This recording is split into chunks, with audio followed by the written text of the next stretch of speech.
this is Jim Marshall with the New Bedford Cable Network. We're here with Ron Labelle. He's the Commissioner of the Department of Infrastructure. Once again, we're at Route 18 here, downtown in New Bedford, and looking at an update here on where the status of this millions of dollars project is here in the city of New Bedford. It's summer, it's beautiful weather. You've had great weather all summer. I guess the first thing is you must be very pleased with the way the project has gone thus far. Oh, absolutely, Jim. The project's right on schedule, actually ahead of schedule. We're anticipating being substantially complete by late fall of this construction season, by 2012. Right now we're standing at the intersection of Elm Street, and we're actually in the southbound barrel of Route 18, which has been closed off. We anticipate, all of the utility work's been completed, and right now we're at a subgrade. We'll be bringing in structural material, and we'll be constructing this road. And we're pretty confident we'll have the southbound barrel paved in probably 2.5 weeks. This is the third sort of update on this project. Just for people to recap for people, this has been in the works for some time, years. You've been involved with it pretty much since the beginning here. And I guess for the overview, how important is this project for the city's infrastructure? Well, the Route 18 project was to create a pedestrian-friendly access from the Whaling City National Park to the waterfront. Route 18 cut off the waterfront from downtown. So what we're going to do is create from a highway a boulevard and provide access from downtown to the waterfront. That's going to be at Union Street. So what we've done is we created 2 thoroughfares from the downtown area to access MacArthur Boulevard. This being one of them. This is Elm Street, and what you see behind us is the single-span overpass that goes up to Route 6 and the New Bedford-Fairhaven Bridge. In the past, when you got to this intersection, you had to go north or south. Well, now you can continue east and get to MacArthur Boulevard, which gives another outlet for the downtown traffic to go north or south or east and west. Also, on the other side of the project, the other side of the footprint of the project, is Walnut Street. And the same type of condition is we're going to build there as what we're seeing here. There'll be vehicle access to MacArthur Boulevard, which opens up 2 access points from downtown. And we close off Union Street, and we narrow Union Street down by almost 45 feet, which makes it pedestrian friendly to cross to the waterfront area. So we're opening it up for vehicles, we're slowing traffic down, what we call, vehicle calming, traffic calming, and we're creating a safer environment for pedestrians to get to the waterfront. You have been working on this for a long time. As I said, this is our third show, or third update, I guess, on the project. It's a combination of city, state, federal monies too that have made this work. Yep. And I think you had mentioned this is probably, if not the biggest, one of the biggest projects that you've dealt with during your tenure in the Department of Public Infrastructure. Well, as far as highway projects go, yes. I mean, the biggest project was the wastewater treatment plant. Yes. But this is a $15 million project. It was earmarks that Congressman Frank, and we're going to miss him, brought for the city, with a lot of help from the local delegation and Senator Montigny. They got an extra $3 million in state funding, and the balance of that was federal funding. The project was in sort of the conceptual stage for years. There was tremendous input from the national park people, Whale, all of the stakeholders here in the downtown area. All of that has finally come to fruition with a final design, and here we are. And I would say right now 60% completed with the project. Ron, you talked about the overpass here, which has obviously been, it seems to have gone up overnight almost. If you live in the city, it's really been quick. Tell us a little bit about now, as we're standing right here, what we're looking at as far as this lane, the overpass, and how things are progressing, and what's the plan right now? Sure. Well, this is the intersection of Elm and Route 18 southbound. That's the single span overpass that never existed before, which is now approaching completion. All we need to do now, the steel is up, We need to pour the concrete decking. There's a 10-foot walking bike path that's on the east side of this, which the bikers and the walkers will be very happy to know that they can access the downtown area and they can ride their bikes up to the Route 6 bridge and get into Fairhaven and marry into the Fairhaven bike paths. This provides clear access. This is an intersection. They will have traffic signals and crossing signals for pedestrians. You'll be able to walk across or drive across, and provides clear, safe access to MacArthur Boulevard. These lanes right here that we're looking at, I know obviously you've had to do the work on the road, you've sort of minimized the lanes. You've got one lane going in each direction. When this project is finished, is the lane right here, the highway's on this side, right? Yes, yeah, we're actually standing right in the center of the intersection. Okay. At some point, I mean, we would be in the middle of Route 18 at this juncture right here. What happens here in this particular intersection, or what happens in all the intersections, is this is the aesthetic component of this. It's not just going to be pavement. These are all stamped concrete intersections, which give it an aesthetic component to this. It's going to look like cobblestones and it's going to look like brick. And it has that traffic calming component. So when you marry that with the traffic signals, it slows the traffic down. And that's the effect that we're trying to create here. We're creating a boulevard out of a state highway. And these will end up being single lanes when you get to this point, because it's double lane up until I don't know what point, I guess. We're in the southbound barrel, so you'll have 2 lanes of traffic heading south to get to the south end to get to Cove Street. And on the other side of this, you'll have 2 lanes heading north to get to Coggeshall Street. The work that you guys have done so far, when we look to the north, how far now is the work that you guys will be doing on the roadway? Well, the footprint of the project is basically from the overpass that we see here, okay, to probably 500 feet beyond Walnut Street, heading southerly. That's the footprint of this project. Right. There's a future project which we call Phase 2, which will go from the termination of that footprint all the way to Cove, but that's another project to come. Okay. One of the things too is that, again, this will be a single lane, you said right here?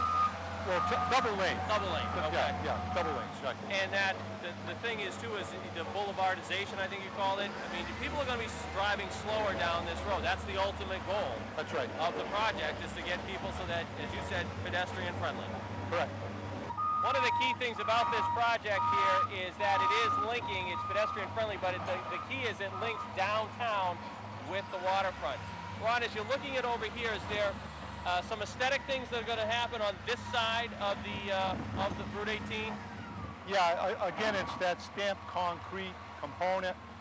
What we're trying to do is mimic real cobblestones and real brick. So the crosswalks will be stamped concrete in red, mimicking brick, and the travel lanes will be stamped concrete, mimicking cobblestones.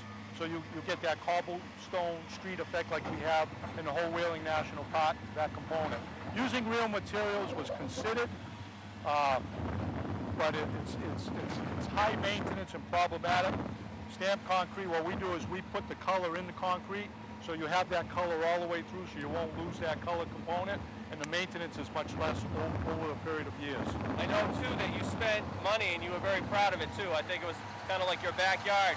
You spent money on trees, you spent money on grass. There's been a lot of money, a lot of detail paid to this project as far as aesthetics go.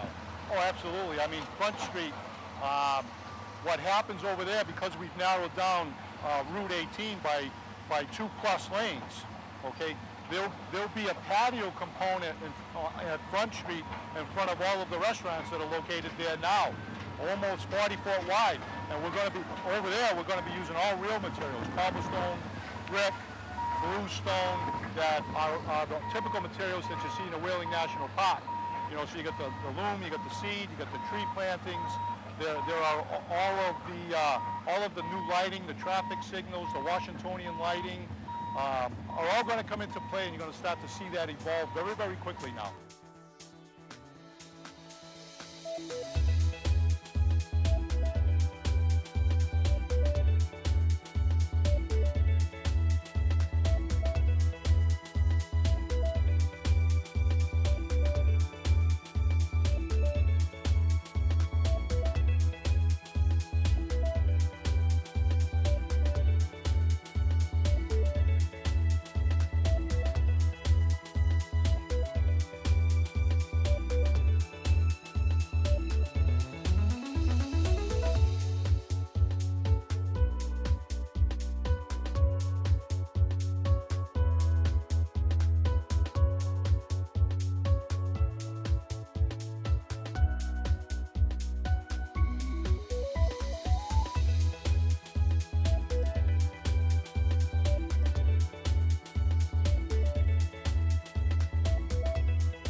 obviously you've been watching, it's been a very active scene. I'd be remiss if I didn't ask you, what are we doing right here at this particular moment?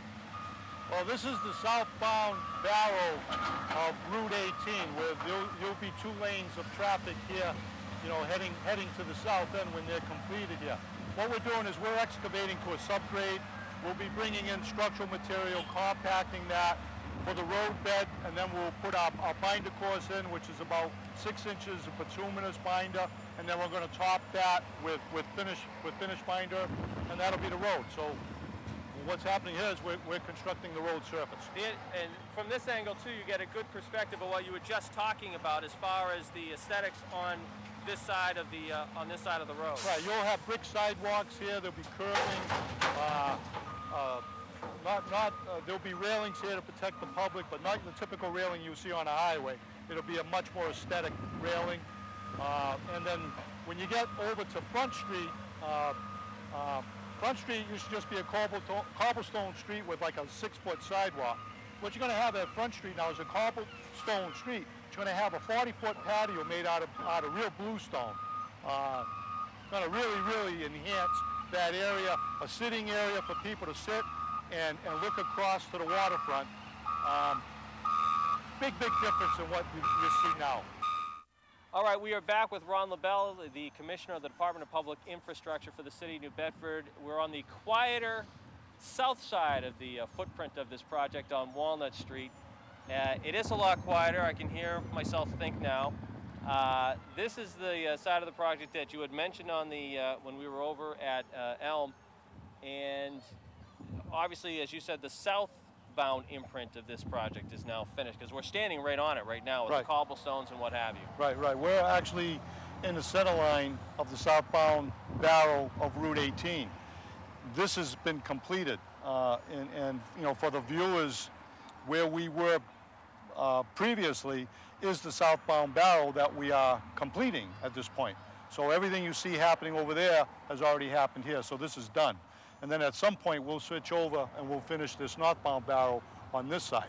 I think one of the keys to mention here is what you were talking to me off-air about and Kevin about off-air about moments ago. Part of Elm Street here, and we'll get a shot of this a little bit, but the key to this is Walnut. From as far as the eye can see, you're going to be able to get from Acushnet Ave down to the waterfront. Well, this is, you know, again, you got to remember, we eliminated the crossing component at Union Street, but what we did is we opened up 2 crossing capabilities, one at Elm and one here at Walnut. So this is the Walnut Street crossing. You'll be able to come from Acushnet Avenue here to 18, cross, you go north or south on 18, or across 18 and get to MacArthur Boulevard. So we eliminated one access point to the waterfront, but we created 2 new ones. And all of it obviously is much more pedestrian friendly and safer for vehicles. One of the things too that Ron mentioned previously too, there's going to be lights here at these intersections. We don't obviously see them now, but there will be lights here. Yeah, the traffic signals. Traffic signals, correct. At grade traffic signals, you know, with pedestrian crossing lights, you know, you push the button and it'll stop the traffic and it'll give you the countdown to cross the street. You talked about the aesthetic part of the project here, and one of the things that we mentioned, the street lights, beautiful. Yeah, the ornamental lights, and even the traffic signals. You know, when you look at the ornamental lighting that's here, it's really nice. You know, it dresses up, you know, New Bedford, and I think all of the residents are going to be very pleased with the final outcome. But even the traffic signals, they're not going to be your typical traffic signals.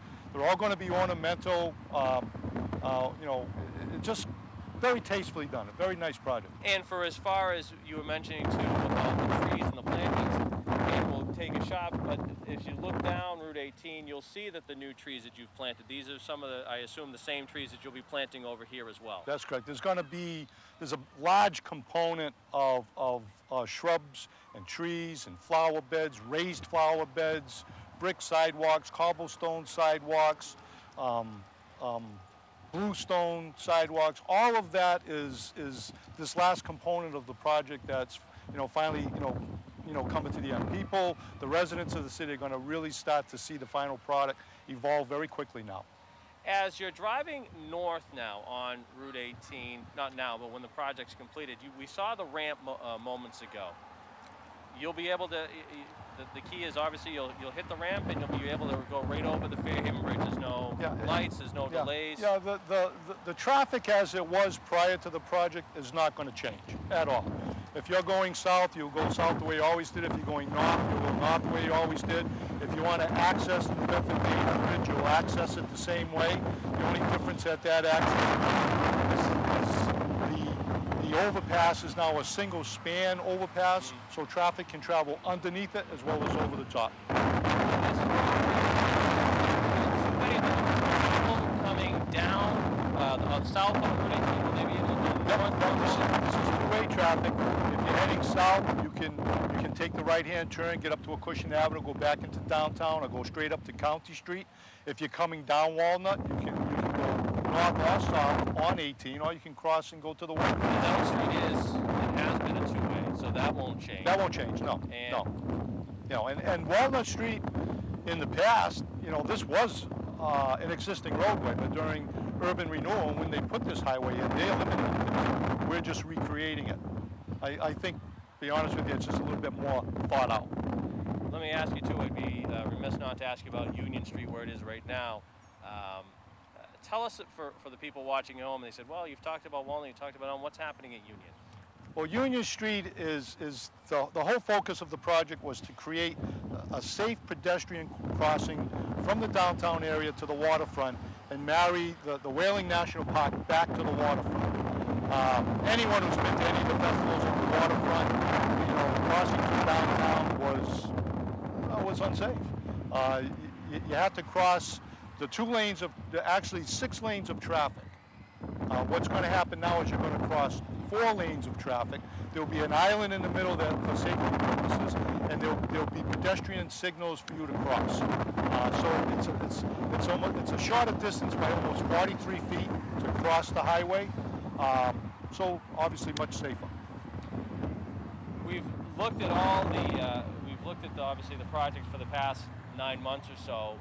As you've talked about, we talked about off air, the weather for you guys has been unbelievable. You were doing stuff, I think you mentioned to me, you were doing stuff in February that you weren't anticipating doing until June, but that didn't happen. Yeah, no, it's been a great, you know, last year for everybody was a great winter. I think I was playing golf in March. But no, I mean, we got to do things that typically a project like this, anyone in construction, in the winter months you shut down. Well, last year in the winter months, we continued to work. Got a lot of things done that have helped catapult us, you know, further down the line than we had originally anticipated. There was some things that we did to, you know, to move the project forward, even without the weather component. Right now, we're a full year ahead of schedule, and again, we're looking at substantial completion by late fall of this year. And I want to make a point too, where we stand now, and Kevin will get a shot of this too. The first phase of this project. What you were talking about earlier, that's the 500 feet right about down there is where you're saying the footprint ends for right now. That's correct. That's correct. There's a phase 2 to the project. We submitted 25% designs to Mass DOT last week. There'll be a public hearing scheduled by Mass DOT. We're hoping to get to 100% design roughly in the next 5 to 6 months and get this project out to bid into construction next construction season. Is it, from your standpoint, is it important for the projects to keep, and not to have a delay, I guess is the key, to keep it going? Phase 1 eventually is done, and you want to be phase 2 to start right after. Right, and believe it or not, there's a phase 3, which is from Elm Street heading northerly to Coggeshall Street, which marries into our International Marketplace project. So it's this entire, you know, north-south corridor that over a period of phases and several years is going to get a complete facelift with new at-grade crossings to marry the neighborhoods to the west into the working waterfront. For people watching this show right now, because this, as I said, this show will run for a little bit of time, for the rest of the summer, what can people expect if they're traveling or walking or around this downtown New Bedford area for the next couple of months? Well, you know, the construction project, as you know, when you watch this, you're going to see it's in full bore. You're going to start to see the aesthetics of the project start to materialize, and you're going to see the project really begin to come to fruition. You know, we'll probably be opening up the highway for vehicle access on the new barrows, probably, I would say, probably by the end of August, you know, early fall. The bridge component going to the New Bedford-Fairhaven side of the bridge, probably late fall that will be open, and there'll be some punch list items for us to take place. But, you know, pretty much the travel component of this isn't going to change, albeit there'll be traffic calming. This is now going to become a boulevard. And that's the expectation of people traveling on this. Is no longer a highway. You're not going to come down this road traveling 60 miles an hour.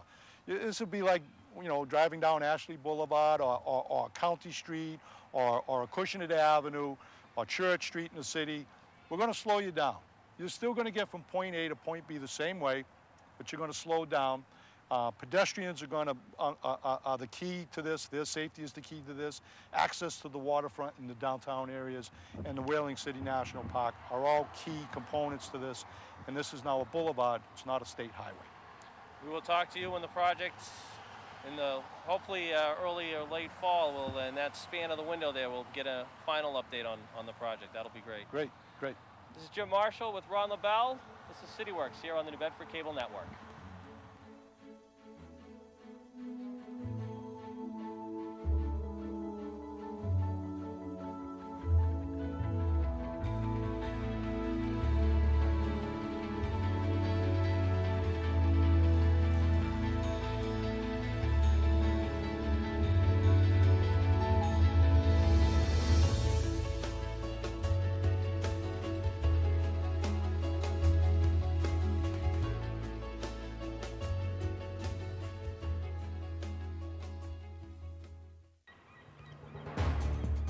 Hi, I'm John Mitchell, Mayor of the City of New Bedford. I'm here today in front of our main public library to give an important public safety announcement. As you may have heard in the last few weeks, the state of Massachusetts has tested mosquitoes caught in traps in the city of New Bedford that have either Eastern equine encephalitis, otherwise known as Triple E, or West Nile virus. These are both serious diseases that need to be treated seriously. Now, my administration is working very hard with the state to make sure that all the spraying that is needed to be done to eradicate these mosquitoes happens as quickly and as expeditiously as possible. It's already started, especially in those areas where mosquitoes are most likely to breed, which includes the north end of our city as well as parts of the west end. Now, while this spraying is happening, you should take a few steps just to make sure that you don't unduly expose yourself or your children to the spraying. The spraying is not toxic, but it can make people sick if a lot of spray is ingested. So that means what? That means you should take in your pets at night if you're in an area that is being sprayed, and you'll find out whether your area is being sprayed through public service announcements on the internet or on the radio. Close your windows if you're in an area that's being sprayed, and turn off your air conditioner. You don't want to suck in the spray material into your house. Otherwise, there's nothing to worry about with the spray. You don't need to take in lawn furniture. You don't need to take in children's toys. It's not that toxic. Secondly, even if you're not in an area that's being sprayed, you need to exercise a little bit of common sense to avoid the risk of mosquito bites. And it's during hours when mosquitoes are out, right around dusk, from 6 o'clock to about 10 o'clock, you need to make sure that you're wearing long sleeves. Use mosquito repellent. That's easy. We can buy it anywhere. You can buy it at CVS, Walgreens, or the grocery store. So make sure you use that, especially on children. Third, make sure you drain standing water. That's where mosquitoes breed. So where do you find standing water? Garbage cans, old tires. It doesn't take much water for them to breed and to spread. So if you see some standing water, empty it out. Make sure your screens are closed. Make sure your screens don't have holes in them. And then last, if you're holding an outdoor event during the later hours in the day around dusk, make sure you think twice about whether it has to be done at those hours. You might want to consider moving it up earlier in the day. Again, mosquitoes are out during the early evening hours. That's when they come out. And so you want to make sure that you're minimizing the risk of exposure as much as you possibly can. So I would encourage people to consider rescheduling those events. These are all simple steps that we need to take. This is not an occasion to panic. It's just a matter of applying a little bit of common sense, which will go a long way.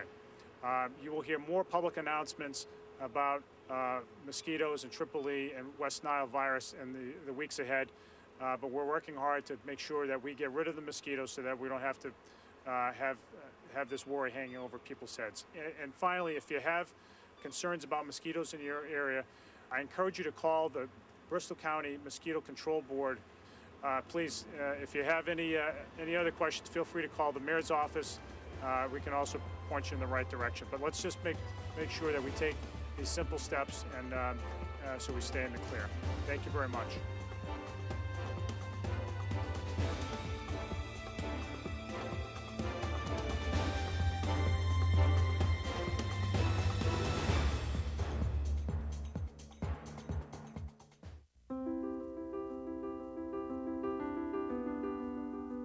Mom? Yes? I've been thinking about it, and I'm not gonna go to college. What are you saying? You've got to go to college. Well, they offered me a job, and I want to buy some new stuff, like a new phone, a car. Son, college is much more important than a new car. No, Mom, it isn't. Yes, son, it is. No. Yes. No, Mom. Anyways, it's my decision. Your decision. Okay, well then decide what degree you're going to get because you will go to college. Their tomorrow depends on your words today. The Hispanic Scholarship Fund has the information you need to help your kids go to college and have a better future.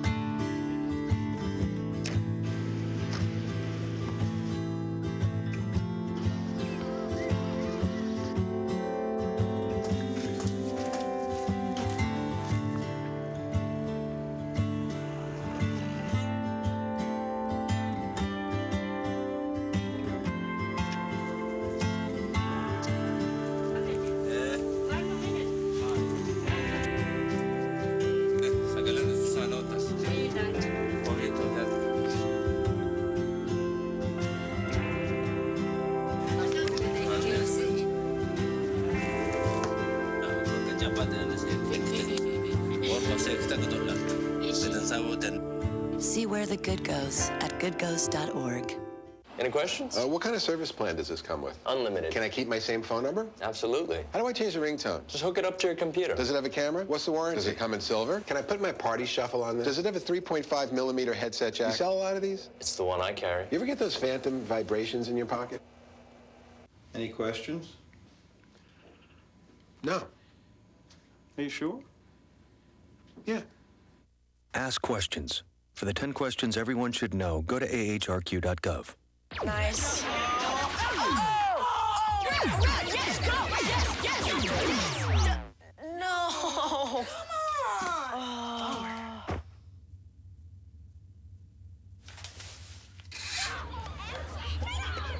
Oops. Yeah, sure. Let's go. Moms everywhere are finding ways to keep kids active and healthy. Works every time. Get ideas, get involved, get going at letsmove.gov.